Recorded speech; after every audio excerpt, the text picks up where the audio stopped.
Pilkada belum dimulai, tapi Pilkada Jakarta nampaknya memanas. Dan hal ini ditandai dengan saling sindir antara Pramono dan Ridwan Kamil terkait dengan rencana membangun Jakarta seperti Dubai.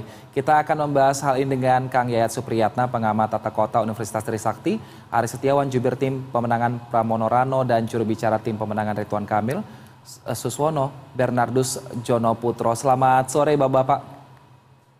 Selamat sore Mas Wilson. Selamat sore Mas Wilson. AA Berni. Baik. Siap. Saya ke Mas Berni dulu. Mas Berni, mimpi katanya. Gimana tanggapannya? Gini ya, saya kira Jakarta sebagai kota dunia harus memiliki beberapa ciri utama. Apa sih ciri utama yang paling penting dari sebuah kota yang boleh mengatakan dirinya adalah kota dunia? Satu dan paling penting adalah dia berketahanan.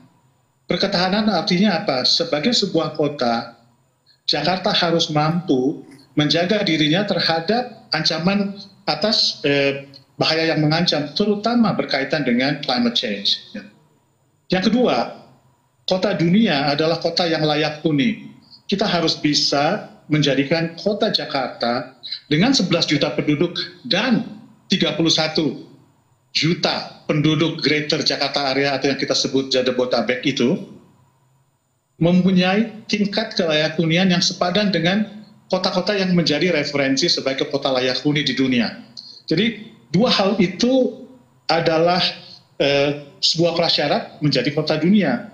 Baik. Plus saya kira ditambah dengan tentunya semua atribut yang masuk ke kota layak huni, yaitu polusinya, banjirnya, macetnya, dan ketersediaan lapangan pekerjaannya maupun transportasi publiknya terencana dan tersedia dengan baik sesuai dengan standar yang diharapkan oleh warga. Saya kira itulah namanya kota dunia begitu.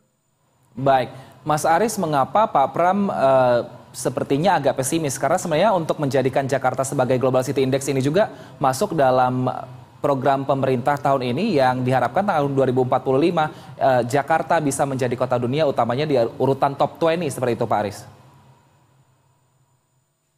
Ya, jadi ini mungkin yang membedakan Mas Pram dengan kandidat-kandidat lain ya, di mana Mas Pram ini adalah bisa membuktikan bahwa beliau dan Bang Yul adalah kandidat yang benar-benar mengerti permasalahan Jakarta. Jadi beliau ini ingin memulainya semua dari bawah, ingin memulainya semua dari apa yang dibutuhkan masyarakat, bukan apa yang diinginkan oleh kandidat. Ini perbedaannya. Jadi ketika turun ke lapangan, misalnya Mas Pram, sebenarnya yang diinginkan masyarakat Jakarta apa? Misalnya penyediaan air bersih. Ini Mas Pram menjanjikan adalah tersambungnya pipa air bersih 100% ke masyarakat Jakarta. Buat apa kalau misalnya nanti jadi seperti Dubai tapi masyarakatnya masih kesulitan air bersih, misalnya seperti itu. Kemudian ingin masyarakat Jakarta itu lebih aman ketika keluar rumah, ramah bagi perempuan dan anak-anak. Jadi misalnya buat apa kalau menjadi program CCTV per RT per RW, yang itu nantinya semua akan menjadi lebih aman. Buat apa seperti Dubai kalau misalnya tidak aman masyarakat Jakartanya. Kemudian buat apa menjadi seperti Dubai kalau masyarakatnya tidak punya lapangan pekerjaan. Jadi Mas Pram misalnya ingin menghadirkan lapangan pekerjaan, caranya salah satunya yaitu mendekatkan sentra informasi lowongan pekerjaan dalam satu aplikasi, kemudian mendekatkan pelatihan bersertifikasi di setiap kelurahan dan kecamatan. Pada intinya Mas Pram ingin menyelesaikan masalah-masalah yang ada di masyarakat Jakarta itu sesuai dengan kebutuhan masyarakat Jakarta. Ini perbedaannya, bukan orang yang mungkin datang ke Jakarta kemudian merasa Jakarta harus seperti ini, tapi masyarakatnya tidak mau. Gitu. Jadilah pemimpin yang lahir dan tumbuh dari masyarakat seperti itu. Mengapa Bang Yul juga sangat paham Jakarta? Karena dari lahir Bang Yul sudah di Jakarta dan kita sudah tahu Bang Yul itu anak sekolahan. Misalnya apa? Maka dari itu pendidikan, misalnya Bang Yul ingin anak Jakarta itu semua pintar, ada peningkatan sumber daya manusia. Itu tercermin dari program yaitu penggratisan SD sampai SMA gratis baik negeri ataupun swasta. Dan yang terbaru, Mas Pram menjanjikan bagaimana pemilik KJP itu dapat ke Ancol ataupun Taman Mini gratis seperti itu. Baik, Kang Yayat, sebenarnya bisa nggak sih mimpi untuk menjadi seperti Dubai ini terwujud untuk wilayah Jakarta? Iya, begini, semua calon gubernur punya hak untuk membangun cita-cita untuk Jakarta. Tapi kan kita lihat apakah prosesnya itu dalam waktu cepat atau mengikuti dinamika rentang waktu yang cukup panjang. Karena semua apa yang dijanjikan harus masuk RPJM. Artinya rentang waktunya sangat terbatas 5 tahun. Kalau kepilih juga 10 tahun. Nah ini kan pertanyaannya, konteks janji hanya bisa dalam waktu 5 tahun. Nah sekarang kita tanya, apakah bisa seperti Dubai? Ya mungkin kalau dalam konteks Dubai itu panjang prosesnya. Dan juga menjadi hub internasional. Jadi menempatkan posisi si Dubai sebagai pusat hub jaringan pelayanan internasional, pusat ekonomi di Timur Tengah dan dunia. Jadi menempatkan posisi kota dengan mengembangkan fungsi pelayanannya. Nah sekarang pertanyaannya, kalau Jakarta ingin seperti Dubai, peran apa yang bisa dibangun oleh Jakarta? Nah ini yang menarik kan? Karena ini lompatan 5 tahun perlu juga kita perdebatkan mampu atau tidak. Karena kita juga punya pengalaman dari kasus reklamasi Jakarta. Sebetulnya reklamasi Jakarta, Giant Seawall itu mimpi seperti Dubai juga. Tapi kita udah ribut duluan. Kalau ada lompatan-lompatan seperti itu, ada dinamika persoalan lingkungan. Nah sebetulnya pantai-pantai di Jakarta sudah ada yang mencoba melihat waterfront city seperti PIK aja ya. PIK itu menarik sebetulnya, tapi bagaimana fungsi-fungsi itu bisa dikembangkan. Nah pertanyaannya, kalau ingin Dubai dikerjakan oleh Pemprov atau bermitra dengan para pengembang lainnya. Yang kedua, yang menarik tadi, pola lompatan atau pola regulasi yang biasa itu. Misalnya Pak Pramono, memang Pak Pramono janjinya yang simpel-simpel saja. Keberlanjutannya bagaimana. Tapi kan ini menarik. Satu pendekatan populis yang mendepankan realitas atau yang bisa dilakukan dalam skala yang tidak ini. Yang satu lompatan yang memang menempatkan posisi Jakarta sebagai kota global. Nah yang menarik adalah apakah yang dimimpikan itu mau tidak mau kan akan menjadi janji yang dimasukkan dalam RPJM kita. Baik. 5 tahun. Kemudian pertanyaan lebih lanjut, ruang fiskal kita mendukung atau tidak? Karena kita punya pengalaman dengan IKN, ingin lompat ke panggung dunia, tapi terbentuk kepada minat investasinya. Mungkin akan ada perbedaan antara IKN dengan Jakarta, tinggal bagaimana ruang kreativitas yang bisa diwujudkan dengan wujud dalam konteks bagaimana pentahapan itu bisa dilakukan. Baik, saya ke Pak Berni. Pak Berni, ini kan kalau untuk pemerintahan Jakarta ini hanya dikasih waktu 5 tahun. Tapi kan kalau untuk membangun Jakarta seperti Dubai tidak akan mungkin untuk dalam waktu 5 tahun karena banyak sekali yang harus dibenahi. Artinya untuk melangkah ke situ, program apa yang realistis mungkin yang disampaikan ke warga Jakarta nantinya? Saya kira Kang Emil dan Pak Suswono ingin mengajak semua warga Jakarta untuk merasa optimis karena kita harus sadari kita itu tidak start dari nol. Kota Jakarta sudah mempunyai standar yang sangat tinggi berkaitan dengan apakah itu ketersediaan transportasi publik dan keamanan pantai utara. Tadi disampaikan Pak Yayat juga bagaimana kita membangun kekuatan di pantai utara. Ya. Nah, tantangan ke depan adalah sekarang bagaimana proses-proses teknokrasi ini bisa dijalankan dengan melihat kemampuan fiskal daerah yang sebetulnya sangat besar ya, dan menyusun program-program kita sehingga dalam waktu 5 tahun kita pastikan bahwa sesuai dengan RPJ rencana pembangunan jangka panjang Jakarta yang sudah ditetapkan bahwa 5 tahun ke depan ini 2024-2029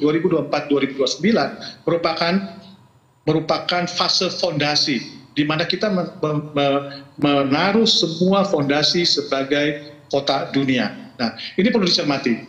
Kami melakukan pemrograman pembangunan secara terinci dan melihat kemampuan fiskal kota sebagai modal besar bagi Jakarta untuk berkembang ke arah dalam 5 tahun ini mempunyai fondasi yang sangat kuat ya. Baik. Untuk bisa diperhitungkan sebagai sebuah kota dunia. Baik, saya ke Pak Aris. Pak Aris, ini kan juga menjadi tantangan tentunya jika nantinya siapapun gubernur terpilih bahwa Jakarta tidak lagi menjadi ibu kota. Artinya ada status khusus yang mungkin tidak bisa dinikmati oleh warga Jakarta lagi. Lantas program realistis seperti apa yang memastikan bahwa Pramono Rano jika terpilih nanti akan tetap membangun Jakarta meskipun tanpa status ibu kota lagi. Mas Aris ngomongnya ketika berbicara boleh mic-nya dideketin ke mulut sehingga lebih jelas kami mendengarnya. Silakan Mas Aris. Jadi saya pikir semua negara ya, apa mungkin perpindahan ibu kota itu saya pikir juga tidak meninggalkan semata-mata kota yang sebelumnya menjadi ibu kota itu tertinggal. Apakah itu ditinggal oleh pembangunan atau keberpihakan anggaran? Saya rasa kota-kota seperti New York ya, yang sudah tidak menjadi ibu kota Amerika tetap menjadi kota yang bergeliat, dan saya rasa permasalahan New York pun masih ada gitu, banyak permasalahan terkait tata kota, terkait pemerintahan, terkait lapangan pekerjaan, dan Mas Pram ingin mengadres itu. Mas Pram ingin ini ada keberpihakan seperti itu. Mas Pram tidak ingin kota Jakarta menjadi kota yang maju, karena semua gubernur pasti ingin kotanya berjadi bertaraf global seperti Mas Pram. Tetapi kalau masyarakatnya itu nantinya belum bahagia, belum sejahtera, belum sehat, belum berpendidikan pintar, itu untuk apa? Gitu loh. Jadi yang bermanfaatkan majunya kota itu siapa? Jangan-jangan hanya segelintir orang, tetapi mayoritas masyarakat, kaum miskin kota, kaum menengah ke bawah, misalnya dengan kemampuan ekonomi menengah ke bawah, tidak mendapatkan manfaat. Itu kan yang tidak diinginkan Mas Pram. Maka program-program Mas Pram ingin menjadi program-program yang nggak ribet deh, kagak ribet dah pokoknya. Kalau programnya Mas Pram, misalnya itu tadi saya sampaikan berkali-kali bahwa penciptaan lapangan pekerjaan, penyaluran air bersih sampai rumah-rumah itu 100%, kemudian CCTV gratis, penciptaan ruang publik, balai rakyat, banyak hal yang saya pikir masyarakat itu butuhkan. Jadi titik keberpihakannya seperti itu. Pasti Mas Pram juga dalam visinya ingin menjadikan kota Jakarta sebagai kota global.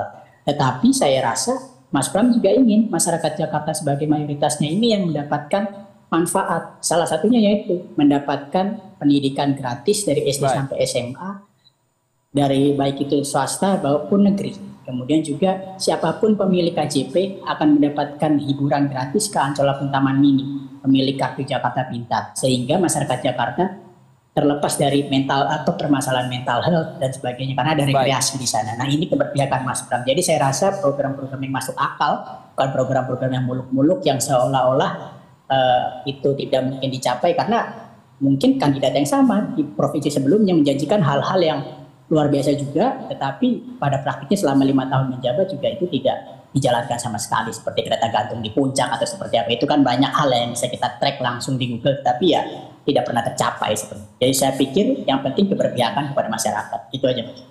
Baik, Kang Yayat, sebaiknya sebenarnya untuk 5 tahun kepemimpinan di Jakarta, pembangunan seperti apa yang realistis yang bisa dilakukan oleh pemimpin Jakarta nantinya? Ya, ada anekdot yang menarik kalau iklan tuh. Ku tahu yang kau mau. Ya, jadi pertanyaan, ku tahu yang kau mau itu apa yang mau diinginkan warga Jakarta. Harus diingat pertama satu memang persoalan lapangan kerja. Atau yang kedua yang menarik itu kalau lihat rencana detail tata ruang 2022 itu Jakarta kota transit. Artinya apa? Ini sebetulnya perlu aksi untuk mewujudkannya. Jadi sebetulnya dokumen-dokumen yang sudah dibuat itu sudah ada. Ini AABR ini pasti sudah tahu lah. Dokumen rencana tata ruang Jakarta itu sudah cukup komplit, sudah ada. Tinggal bagaimana realisasi yang bisa kita lakukan. Pertama tadi contoh misalnya isu tentang persoalan public transport, kemacetan, polusi, nah, itu perlu juga kita benahi. Kalau banjir itu sudah ada penanganan. Cuman yang menarik adalah bagaimana memposisikan Jakarta sebagai amanat Undang-Undang Nomor 2 Tahun 2004 itu sebagai posisi kota globalnya. Tapi kota global yang dalam konteks memposisikan Jakarta juga bisa bersaing dengan kota-kota Asia lainnya gitu, minimal dengan tetangga dekatnya. Terus hal lain yang juga menarik adalah sebetulnya Jakarta dengan tetangga itu sudah terikat dalam satu kesatuan fungsional. Bahkan di dalam undang-undang Jakarta yang baru ini, dia punya tanggung jawab untuk mengintegrasikan misalnya satu kewajiban untuk mensubsidi pelayanan transportasi. Nah, Jakarta sebetulnya bukan mengurus sekitar 11-12 juta orang, tapi 35 juta penduduk Jabodetabek. Nah, ini menjadi PR paling menarik karena kadang-kadang masalahnya bukan dari Jakarta, tapi dari keluar Jakarta itu.